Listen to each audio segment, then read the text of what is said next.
At-Tur ayat pertama. A'udzu billahi minasy syaithanir rajim.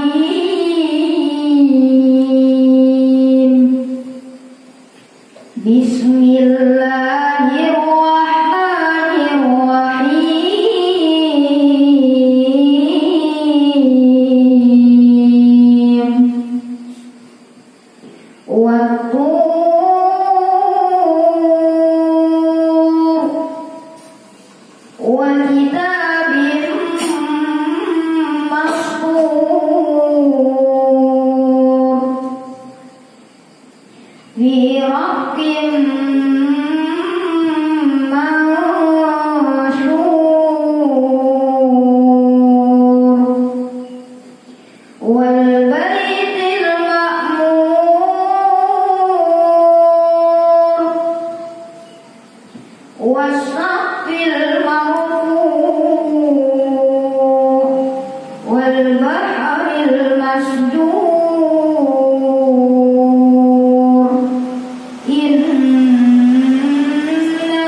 Bismillahirrahmanirrahim.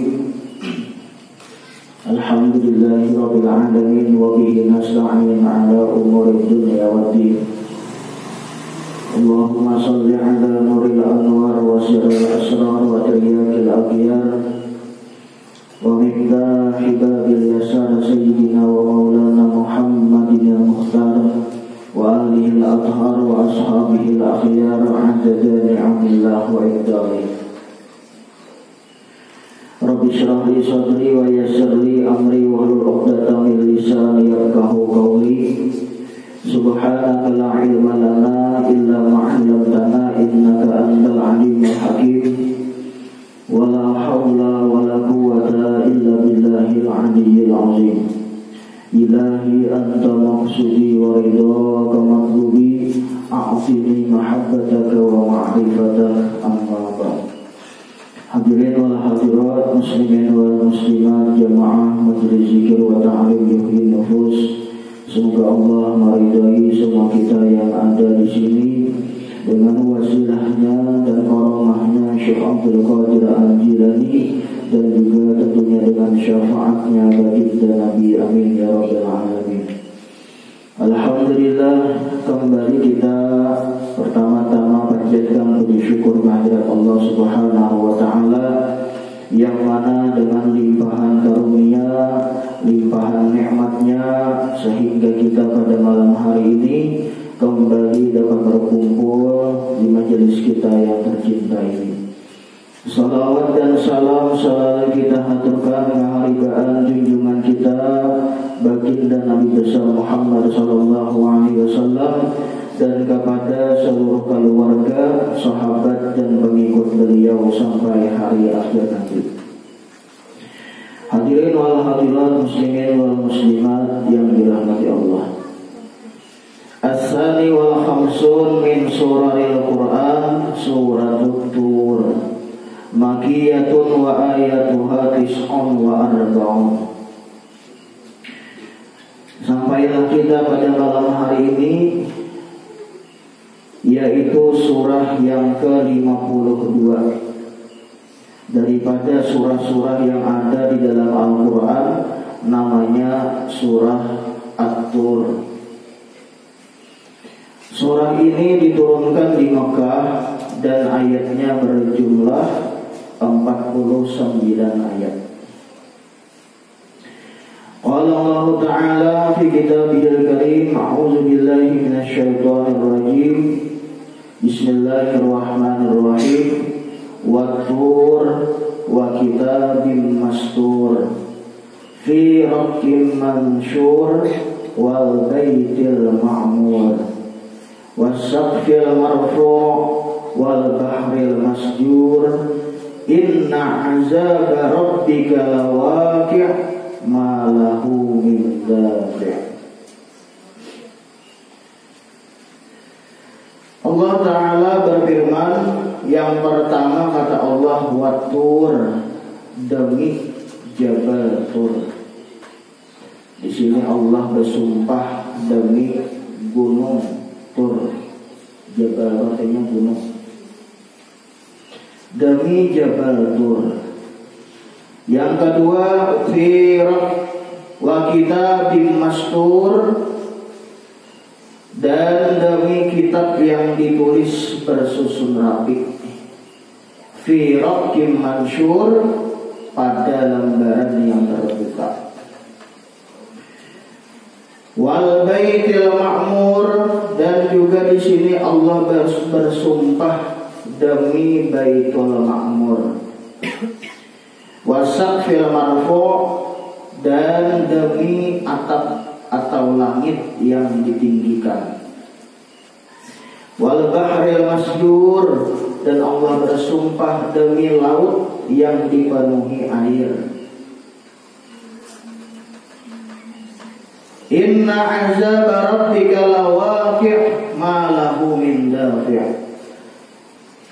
Yang disampaikan Allah di sini adalah sesungguhnya azab Tuhan engkau itu pasti akan terjadi, pasti akan mengenai bagi orang-orang yang ingkar menentang kepada Allah Subhanahu wa ta'ala.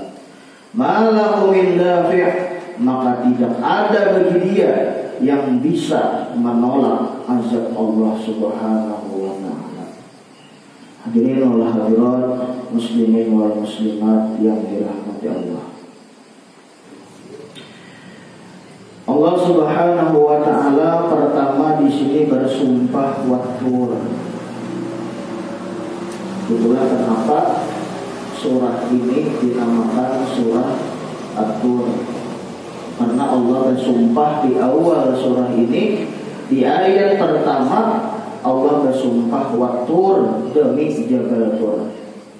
Salah seorang ahli tafsir beliau mengatakan, yaitu Al-Imam Mujahid, wal muradu bihi Tur Sina.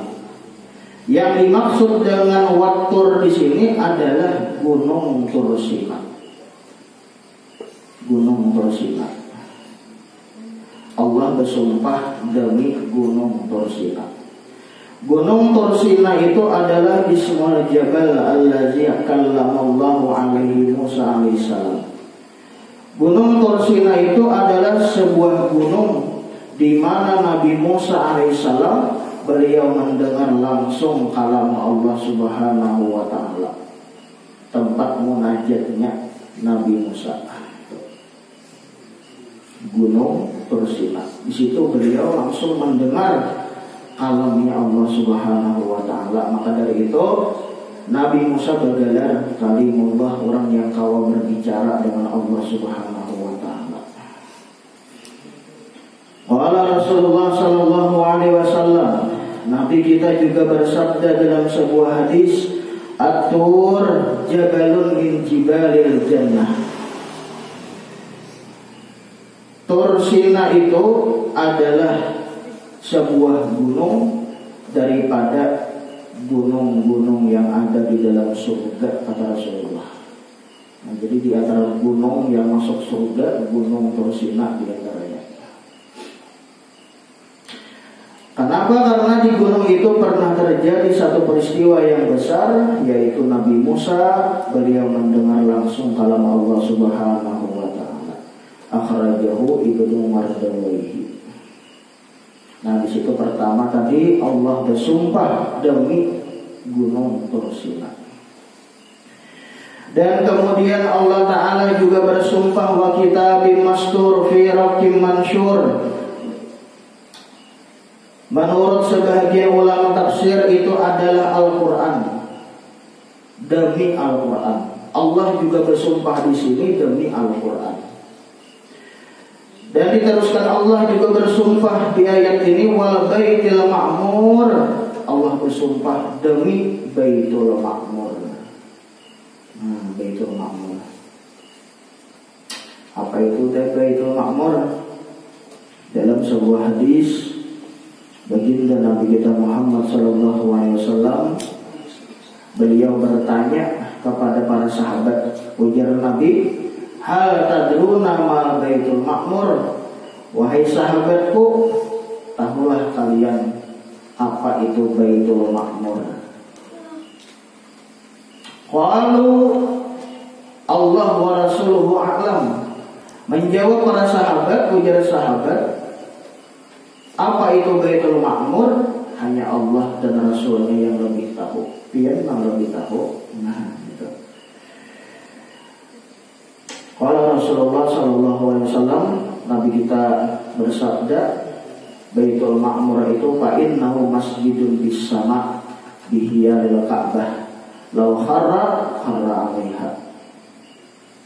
Ujar Nabi, Baitul Ma'mur itu adalah sebuah masjid yang adanya di langit. Nah, jadi ada sebuah masjid andaknya di atas langit, namanya Baitul Ma'mur. Bihiyaril Ka'bah, lau kharra kharra 'alaiha. Yang mana masjid itu letaknya di langit, berbatulan dengan Ka'bah Baitullah. Lau kharra kharra 'alaiha, andai kata Baitul Ma'mur itu jatuh ke bumi, tepat jatuhnya di atas Ka'bah. Nah, jadi berbatulan dengan Ka'bah Baitullah. Andaknya di langit, namanya Masjid Baitul Ma'mur. Yusalli kulla yawmin fihi sab'una alfa malak idza kharaju lam ya'udu ila akhirih. Kata Rasulullah, di Baitul Ma'mur itu sembahyang tiap-tiap hari 70.000 malaikat di sana. Nah, jadi tempat masjidnya para malaikat di atas langit, tempatnya namanya Masjid Baitul Ma'mur. Nah, di sini Allah bersumpah demi Baitul Ma'mur. Lalu Allah Ta'ala di sini juga bersumpah wasaqfil marfu', demi langit yang ditinggikan, wal bahril masjur, dan Allah bersumpah demi laut yang dipenuhi air. Nah, jadi di sini dalam surah ini banyak Allah bersumpah nih. Demi Gunung Tursina ya Allah. Allah bersumpah demi Al-Quran, demi Baitul Ma'mur, demi langit yang ditinggikan, demi laut yang dipenuhi air. Banyak sumpah Allah di sini. Apa yang ingin Allah nyatakan? Nah, apa yang Allah ingin terangkan kepada kita dengan sumpah-sumpah itu? Inna azab rabbika lawaqi'. Di sini Allah ingin menerangkan kepada kita, sesungguhnya azab Tuhan engkau pasti akan terjadi. Lawaqi', pasti akan mengenai, pasti akan menimpa azab itu kepada orang-orang yang durjana, kepada mereka yang suka maksiat, dan kepada mereka yang ingkar kepada Allah Subhanahu wa ta'ala. Bila sudah kena azab, malahu min dafi', qadadanam qawa, tidak ada yang bisa untuk menolaknya. Jadi Allah bersumpah sedemikian sumpahnya hanya untuk menyampaikan ini. Orang yang ingkar kepada Allah, nanti mereka akan mendapatkan azab, akan mendapatkan siksa daripada Allah Subhanahu wa ta'ala.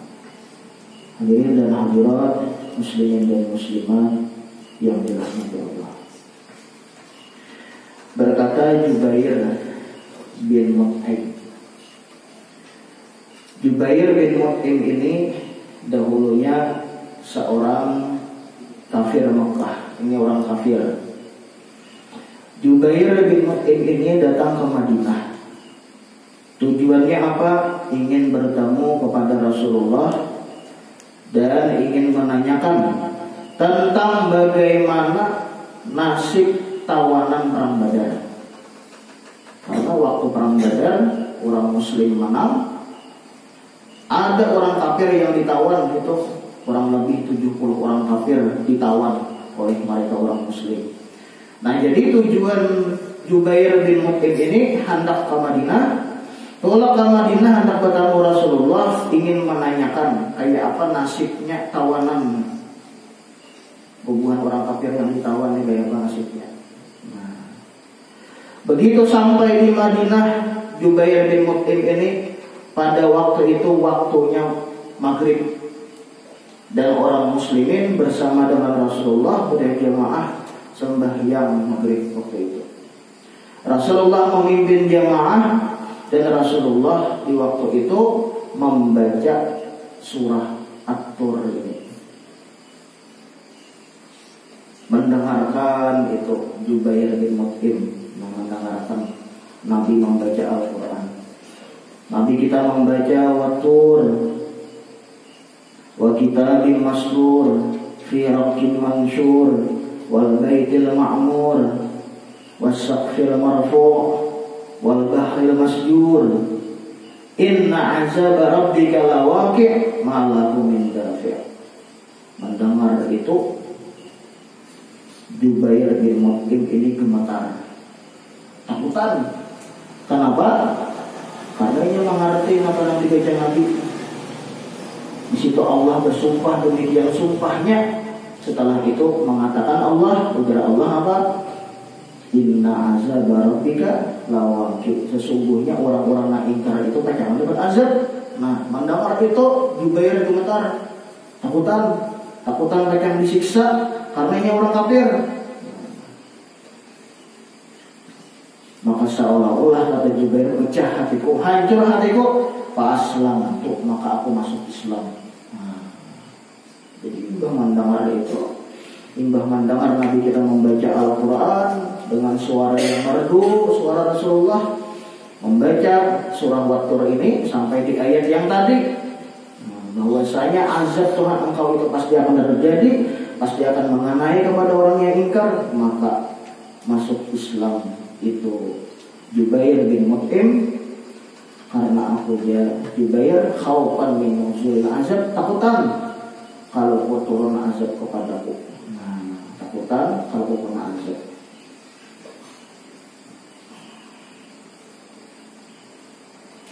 Nah, karena Allah Subhanahu wa taala dalam ayat ini sangat menekankan dengan beberapa sumpah agar kita benar-benar meyakini bahwa azab Allah itu bukan main-main. Kita ini meyakini bahwasanya azab Allah itu bukan main-main. Azab Allah itu pasti akan kena bagi orang-orang yang ingkar kepada Allah Subhanahu wa taala.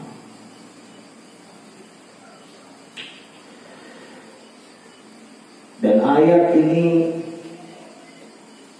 banyak membuat para wali-wali Allah, banyak membuat mereka pingsan, banyak membuat mereka menangis. Kenapa? Karena khasyah, takutan kalau azab Allah itu menimpa mereka.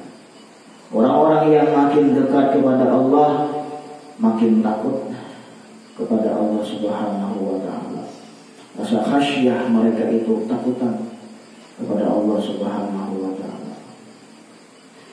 Dihikayatkan daripada Hisham bin Hasan berkata, kata Hisham, aku pergi bersama dengan Malik bin Dinar. Aku pergi bersama Malik bin Dinar, kata Hisham, yaitu ke majelisnya pengajian Imam Hasan al-Basri. Jadi Hisham ini dengan Malik bin Dinar berangkat pula ke pengajian majelisnya, yaitu Imam Hasan al-Basri. Begitu sampai di majelis, di samping Imam Hasan al-Basri itu ada seorang laki-laki yang membaca ayat Wat-Tur ini. Mendengar itu Imam Hasan al-Basri beliau menangis itu. Kenapa? Karena beliau takut kepada Allah. Kalau diri beliau termasuk orang yang berhak menerima azab Allah tersebut. Melihat Sidin menangis, maka tertular kepada yang lain. Nah, ini namanya menular non baik. Melihat Abdullah menangis beradaan hadirin pun ikut menangis. Sehingga Malik bin Dinar pingsan saja. Pada menangis lagi, Imam Malik bin Dinar melihat Abdullah menangis mendengar ayat wattur tadi dibacakan. Imam Malik bin Dinar sudah pingsan di waktu itu. Mendengar inna azab rabbika lawaqi' ma lahu min dafi'. Jadi ayat ini banyak membuat para aulia, membuat mereka para kekasih Allah, mereka menangis dan pingsan. Imam Hasan al-Basri itu Sidin adalah seniornya tabi'in. Seniornya. Kenapa? Karena Sidin itu waktu Sidin lahir, Nabi kita itu sudah wafat. Jadi ada sahabat bertamu lawan Nabi. Kalau orang bertamu lawan Nabi itu kan sahabat, ya Pak. Sidin lahir itu sudah Nabi kita itu wafat. Nah, cuma Sidin termasuk seniornya tabi'in itu paling tua daripada tabi'in. Beliau hidup itu pada masa sahabat Imam Hasan al-Basri ini. Beliau itu adalah orang yang sangat istimewa. Kenapa? Karena Sidin itu ketika lahir masih bayi, itu dibawa oleh kuitan Sidin kepada salah seorang istri daripada istri Rasulullah, dan didoakan langsung oleh salah seorang istri Rasulullah, doa khusus untuk Imam Hasan al-Basri ini, sehingga beliau menjadi ulama yang sangat besar, yang alim, yang arif billah, yang sampai sekarang dikenal nama beliau Al-Imam Hasan al-Basri, dikenal sepanjang masa. Beliau adalah orang yang benar-benar khasyahnya itu luar biasa, takutannya itu kepada Allah itu luar biasa Sidin itu, sampai-sampai orang yang dihigas Sidin menular deh, takutan juga. Itu luar biasanya taksirul hawa. Karena kita berada di dekat orang yang takutan kepada Allah, kita pun juga tertular demikian. Itulah persahabatan demikian juga. Kalau kita berkawan orang baik, kita pun jadi baik. Berkawan dengan orang yang kada baik, bisa-bisa kita tempat kada baik juga. Itulah ta'sirul hawa. Bahkan diceritakan apabila beliau itu memulai majelis Imam Hasan al-Basri ini, orang-orang yang hadir di majelis Sidin itu ikut juga takut kepada Allah Subhanahu wa ta'ala. Menular rasa takut beliau kepada Allah. Sehingga diriwayatkan apabila beliau setiap buka majelis itu tidak kurang, artinya ada kurang daripada 7 sampai 11 orang itu meninggal dunia karena takutan kepada Allah. Saya kada menangis lagi, mati. Karena takut kepada Allah Subhanahu wa ta'ala. Bila sudah berkisah masalah azab atau apa,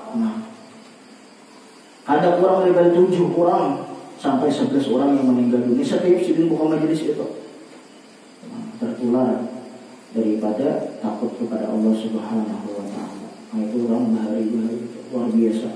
Khasyahnya itu, takutan kepada Allah itu luar biasa. Ini kan ditakutan sama hantu.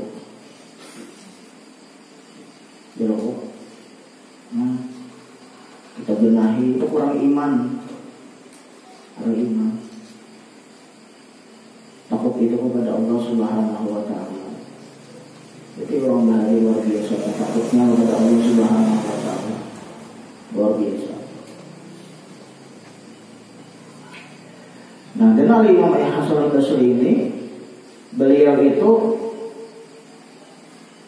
tidak mengucapkan sesuatu nasihat terkecuali Sidin itu sudah mengamalkan nasihat itu. Ini luar biasa Sidin.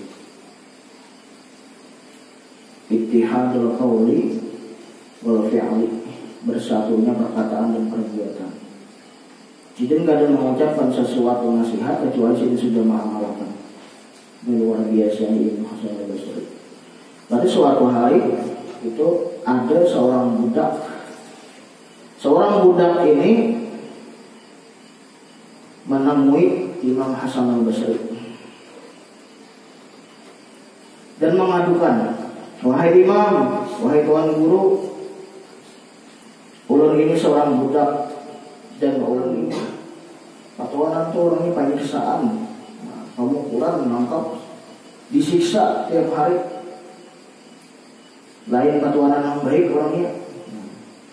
Jadi ulun minta kepada pian, wahai Imam, bila pian mengkhutbah di Jumat ini, karena setiap Jumat mengkhutbah di masjid.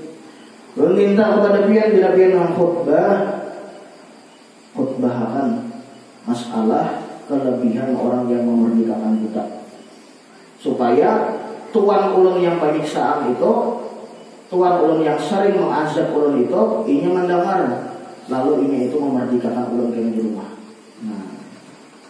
Jadi dia mengkhutbah masalah fadilah memerdekakan budak, kan luar biasa orang yang tahu memerdekakan budak dari itu, pahalanya benar-benar itu. Sampai hari Jumat, sang budak mendengarkan Imam Hasan al-Basri mengkhutbah. Kan itu juga masalah itu. Sidin membahas masalah yang lain. Di Jumat kedua, Sidin pun juga membahas masalah yang lain di khutbah Sidin. Kan ada masalah budak.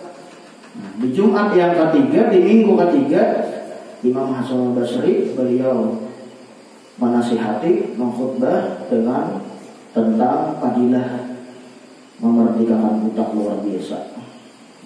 Mendengar itu, tuan si budak ini setelah sembahyang Jumat balik ke rumah, langsung memerdekakan budaknya.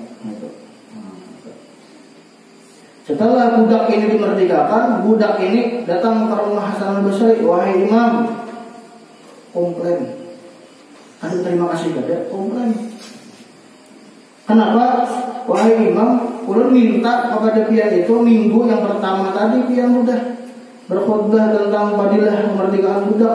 Kenapa hanya di minggu ketiga pian ini hanya mengupas tentang memerdekakan budak? Sehingga 2 minggu ini ulun disiksa terus, menahan setengah bulan.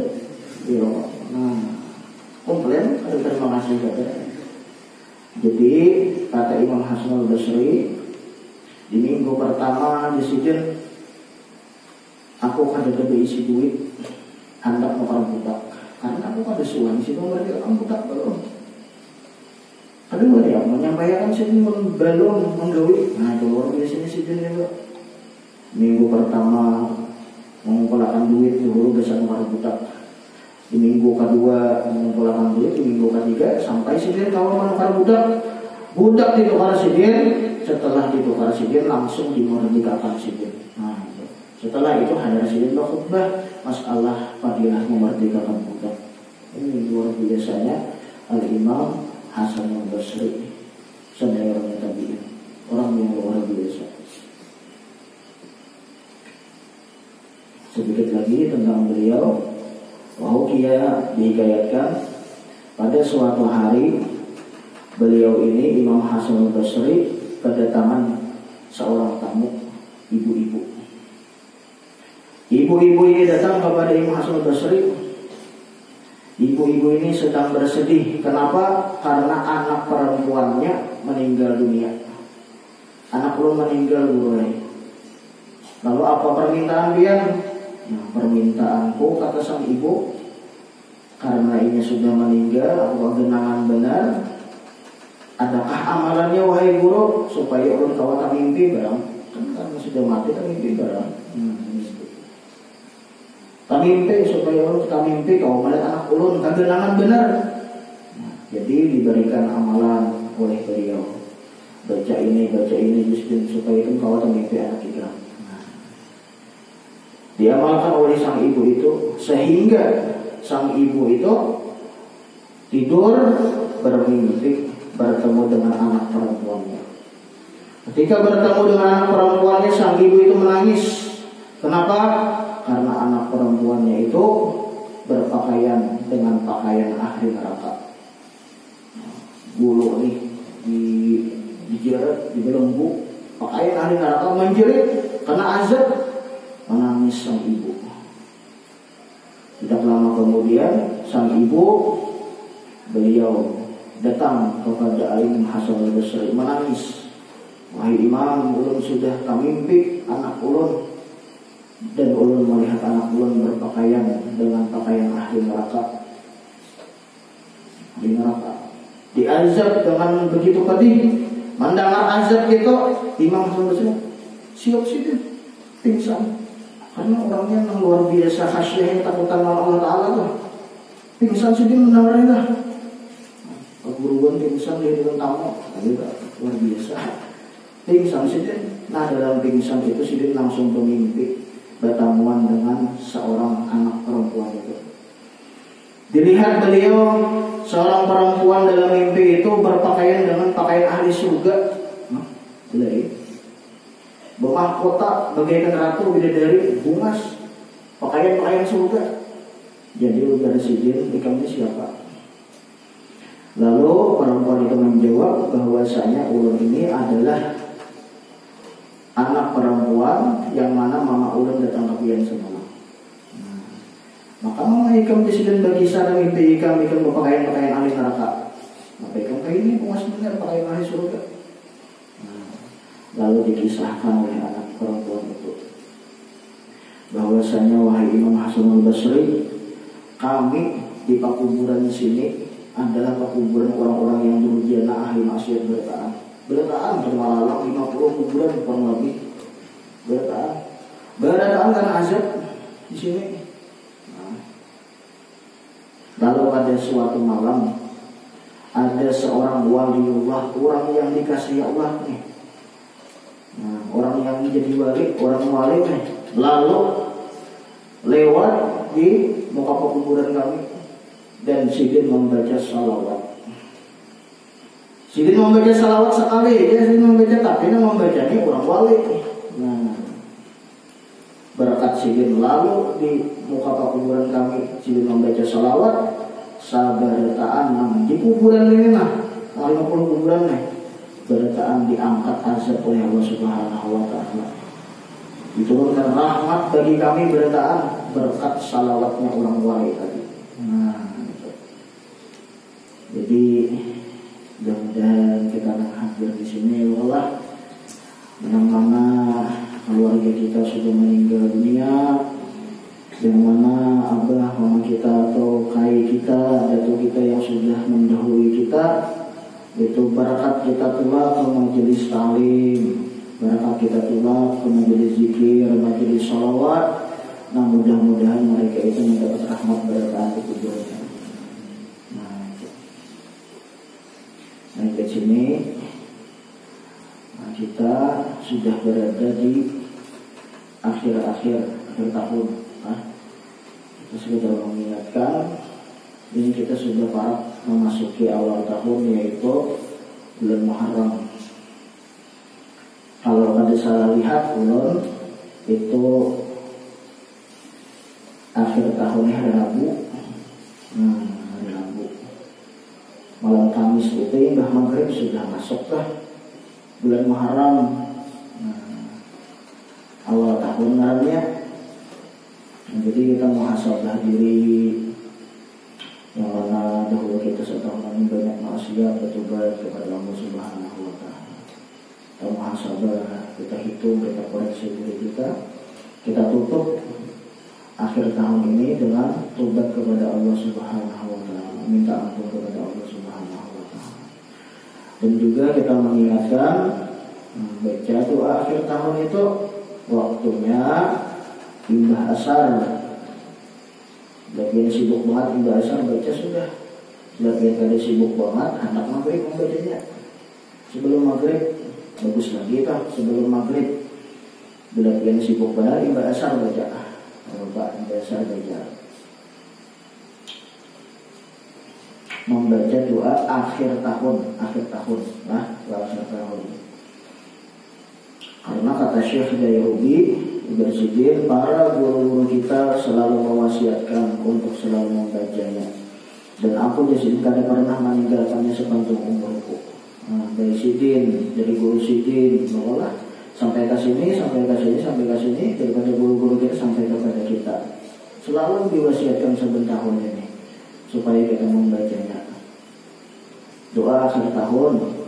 Bismillahirrahmanirrahim. Wassallallahu ala sayyidina Muhammad wa ala alihi wa sahbihi wa sallim. Allahumma ma amiltu min amalin fi sanatil madiyah wa lam taradahu wa nasituhu wa lam tansahu wa halun ta'anni ma'a qudratika ala uqubati wa da'awatani ila taubah ba'da jara'ati alaika Allahumma inni astaghfiruka minhu faghfirli Allahumma wa ma'amiltu min amalin taradahu wa wa'antani alaihi thawab wal ghufran wa la taqta' rajai minka ya karim ya arhamar rahimin. Wa sallallahu ta'ala ala sayyidina Muhammad wa ala alihi wa sahbihi wa sallam. Nah, ini doa akhir tahun dibaca waktunya di bahasa hari Rabu. Cuma kita lihat itu nanti kalau ada salah Rabu bahasa atau anak maghrib. Nah, baca doa akhir tahun ini berapa? Membacanya 3 kali. Baca doa itu 3 kali. Bukan dari salah amaliyah ada. Nah, doa akhir tahun dibaca 3 kali. Barang siapa yang membaca itu, sesungguhnya syaitan berkata, ujar setan, kita telah bersusah payah menggudainya selama 1 tahunan, tapi ia telah menghancurkan usaha kita dalam 1 waktu. Karena kita membaca doa ini, usaha setan 1 tahunan menyesatkan kita nih hancur lebur. Nah, baca doa itu. Coba dibaca 3 kali dibaca. Sampai waktu maghrib. Nah, imbah maghrib, tuntung berwirid, tuntung berdoa, baca doa awal tahun. Baca doa awal tahun. Ini sudah masuk bulan Muharram, malam Kamis lah, imbah maghrib. Baca doa awal tahun 3 kali dibaca. Barang siapa yang membaca itu 3 kali imbah maghrib, maka dia telah memohon pengamanan dan telah diwakilkan kepadanya 2 malaikat yang menjaganya daripada godaan setan dan pengikutnya satahunan. Nah, jadi kita dijagakan oleh Allah Ta'ala satahunan itu. Baca doa awal tahun 3 kali. Jadi doanya itu dibaca, buka kita risalah amaliyah itu ada gitu. Jadi bahasa doa akhir tahun, imbah maghrib doa awal. Mudah-mudahan tahun ke depan ini tahun yang berkah buat kita. Semoga kita meningkat lagi amal ibadah kita di tahun yang akan datang. Semoga sehat walafiat, selalu menghadiri majelis ilmu, menjadi salawat, dan juga mudah-mudahan kita masuk ke dalam surga Allah. Amin. Allahu a'lam. Al-Fatihah. Bismillahirrahmanirrahim. Alhamdulillahirabbil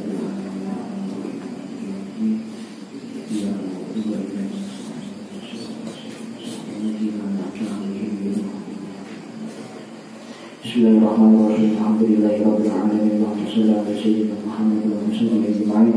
Allahumma anfa'na ma 'allamtana wa 'allimna ma yanfa'una wa zidna 'ilman warzuqna fahman waj'alna bil 'ilmi 'amilan hatta nakuna marjana indaka wa inda khalqika wa inna nas'aluka husnal khatimah wa na'udzubika min su'il khatimah. Sallallahu ala sayyidina Muhammad sallallahu alaihi wasallam. Alhamdulillahirabbil alamin.